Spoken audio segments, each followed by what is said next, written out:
இது எல்லாருக்கும் விசிபிளா இருக்கா? தெரியுதுங்களா? இந்த மாதிரி எடுத்துச்சு. ஏன்னா அது ஒரு இருள் மாதிரி காட்டியிருக்கேன். ஒரு வானத்துல காணப்படக்கூடிய அவனுக்கு பிடித்தமானது என்ன பிடிக்கும்? ஒன்று ஸ்டார் பிடிக்கும், அந்த மாதிரி கொஞ்சம் இன்ஸ்பிரேஷனோட ஸ்மைலி பிக்சர்ஸ் பிடிக்கும். ஏன்னா மன மகிழ்ச்சி அப்படின்றதுனால ஸ்மைலிஸ் வந்து ஸ்டிக்கர்ஸ் அதில் ஆட் பண்ணியிருக்கேன். ஸோ அந்த மாதிரி நீங்கள் கொண்டு போகும்போது குழந்தைகளுக்கு மன மகிழ்ச்சியை கொடுக்கக்கூடியதா இருக்கும். இது எங்கேயோ வந்து கிடைச்ச நான் எனக்கு நானே டிராப் பண்ண என்னுடைய கலெக்ஷன்ஸ் கிடையாது, எல்லாமே குழந்தைகளோட கலெக்ஷன்ஸ் தான். நீங்க ஒருவேளை நினைச்சிருக்கலாம், ஐயோ கலையும் கைவலும் மாணவர்கள் அப்படின்றது கிடையாது. நம்ம மாணவர்கள் நம்மளை விட ரொம்ப திறமை வாய்ந்தவர்கள், அவங்க நல்ல சாதனையாளர்கள் தான், சாதனை படைப்பார்கள். ஸோ அவங்க வந்து இந்த மாதிரி அவங்க மனசு இந்த மாதிரி பண்ணும்போது நோட்டீஸ் போர்ட்லையோ இல்லை இந்த மாதிரி சார்ட்ஸ்ல அப்படி டிஸ்பிளேல பண்ணும்போது அவங்களுக்கு வந்து இன்னும் அது வந்து ரொம்ப இன்ட்ரெஸ்டிங்காக இருக்கும். அப்புறம் இந்த மாதிரி A4 ஷீட்ஸ் இந்த மாதிரி கொடுத்துட்டு குழந்தைங்களை இந்த மாதிரி டிரான்ஸ்போர்ட்ஸ் வாகனங்கள் பார்க்கறது, இந்த மாதிரி மரங்கள் அவங்களுக்கு எந்தெந்த வயதுக்கு ஏன்னா நம்ம வந்து ஒரே சூழ்நிலையில இருக்கிற ஒரே பள்ளி வயது குழந்தைகள் ஒரு வகுப்பறையில நம்ம மேட் பண்ண போறது கிடையாது.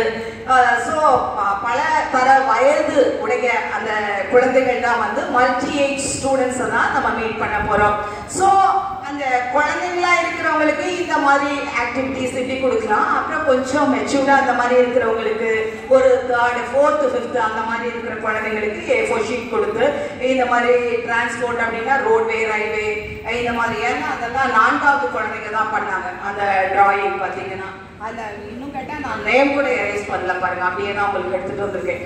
ஸோ இப்படிப்பட்ட காரியங்களை கலையும் கைவண்ணமும் நிகழ்ச்சிக்கு பயன்படுத்தும் போது அது இன்னும் வந்து பிரயோஜனமா இருக்கும். அது இல்லை அப்படின்னா சான்ஸ் அந்த மாதிரி கொடுத்துச்சு குழந்தைங்களுக்கு இந்த மாதிரி ட்ரா பண்ண சொல்லலாம். பிக்சர்ஸா அப்படியே டிராயிங்கும் கொடுக்கலாம்.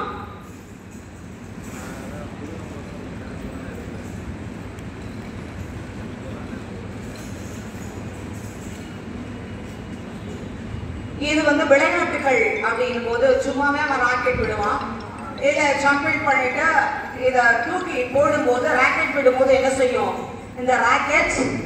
நான் அப்புறம் கிளாஸ் ரூம் ஆக்டிவிட்டி வரும்போது நான் உங்களுக்கு பண்ண வைக்கிறேன் டீச்சர்ஸ், சரியா? இப்போ நான் மன மகிழ்ச்சி செயல்பாடு தான், அதனால உங்களுக்கு ஜஸ்ட் நான் எக்ஸ்பிளைன் மட்டும் பண்ணுறேன். நான் டைம் இல்லை, உங்களுக்கு லஞ்ச் டைம் வேறு கொடுக்கணும், அதனால உங்கள் நேரத்தை எடுக்க நான் தெரியப்படலை. இது வந்து ராக்கெட் மாதிரி பண்ணிட்டு நடுவில் என்னன்னா ஜம்பிளிங்ஸ் இருக்குது. ஸோ இதை வச்சுட்டு அவனுக்கு விளையாட்டுகளாக அவனுக்கு இதெல்லாம் அந்த ரோட்ல பட்டம் அந்த மாதிரி தான் விட்டுட்டு வந்திருப்பான். ஸோ அவனை தக்க வைக்கணும் நம்மளுடைய நோக்கம். அவங்க ஐயா அவர்கள் நம்ம கிட்ட பகிர்ந்துகிட்டது போல நமக்கு என்ன பிரதான நோக்கம், 100 மாணவனை நம்ம சேர்க்கிறதை காட்டிலும் நம்மளுடைய இலக்கு ஒரு இடைநிற்றல் மாணவனை தக்க வைப்பதில் இருக்கிறது, சரிங்களா? ஸோ அதற்காக இந்த யுக்திகளை எல்லாம் நம்ம கையாளுறோம், அதை வலுப்படுத்தும்படியாக. அடுத்து பாத்தீங்கன்னா விளையாட்டுகள்னு ஒரு கான்செப்ட் இருக்கு பாத்தீங்கன்னா.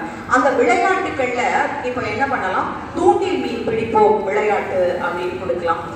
அப்புறம் கிரீன் அப், உங்களுக்கு எல்லாம் எத்தனை பேர் தெரிஞ்சுக்கும் தெரியல அப்படின்னு கிடையாது, தெரிஞ்சவங்களுக்கு ஓகே, தெரியாதவங்க தெரிஞ்சுக்கலாம். இந்த மாதிரி மாணவர்களுக்கு கிரீடங்களை நம்ம வந்து சூட்டி அந்த மாதிரி பண்ணும்போது விளையாட்டுகளை பண்ணும்போது ரொம்ப எக்ஸைட் ஆவாங்க. ஏன்னா பாடம் பாடம் வீட்டு பாடம் அப்படின்றதுனால தான் அவங்க வந்து இடைநிற்றல் அந்த மாதிரி ஆகிருப்பாங்க. ஸோ அது வந்து அவங்களுக்கு வந்து பிரயோஜனமா இருக்கும். இப்போ எனக்கு ஒரு 8 பேர் வந்தீங்கன்னா நல்லா இருக்கும்னு நான் நினைக்கிறேன். கொஞ்சம் ஃபாஸ்டா வாங்க, டக்குன்னு கொஞ்சம் ஸ்மார்ட்டா ஃபாஸ்டா.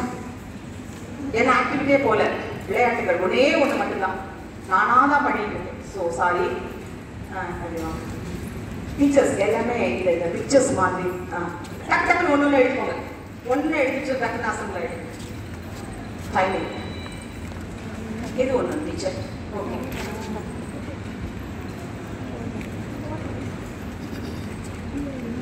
லைனா நினைப்போங்க டீச்சர், ஒரே